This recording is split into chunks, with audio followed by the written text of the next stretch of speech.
Frank Figliuzzi brings us to its next natural place, and that is we now have two cabinet secretaries who have said in their confirmation hearings that they understand the need to ferret out white supremacy in their own ranks. Secretary Austin and now this need to probe within law enforcement. What does the task of investigating white supremacists and any conspiracy around the insurrection and any ongoing threat? We are under a threat warning through the end of April, I believe, in this country. How dicey is that? What does that look like inside the Justice Department? It is dicey. It is a metastasizing threat, Nicole.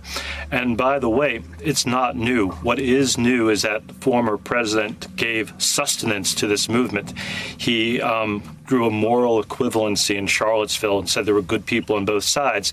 And so those words resonate. When he told the Proud Boys to stand by and stand back, those words resonate. And so you have a metastasizing problem.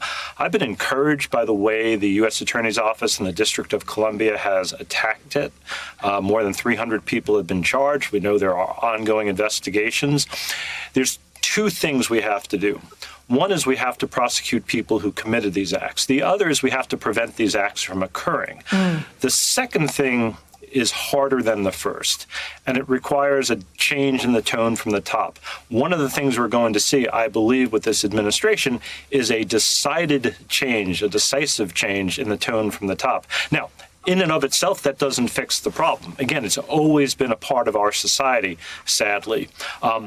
But when we put people in jail for doing this, and we don't condone, but rather we condemn these acts of white supremacy and terrorism where we see them and when we see them, it helps. The other thing I think we have to do is pass a statute at the federal level to make domestic terrorism a crime.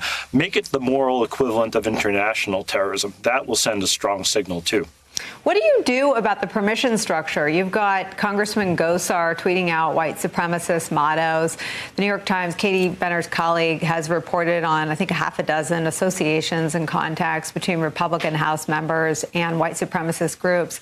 How do you tiptoe around what isn't tiptoeing with racists anymore, but clear and public associations among Republican elected officials, Chuck? Look, I don't think you tiptoe around it at all, Nicole.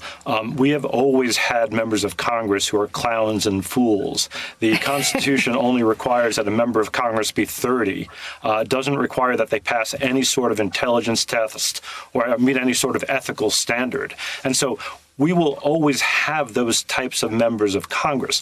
What we need is a bipartisan and strong signal at the very top. So whether it is the president or the Senate Majority Leader or the House Speaker or their minority counterparts, we need leadership to speak out. I mean, kudos to the Mitt Romneys and Liz Cheneys of the world who have spoken out forcefully about this type of thing. We're not going to be able to do anything about Paul Gosar. The only people who can do anything about Paul Gosar are his constituents.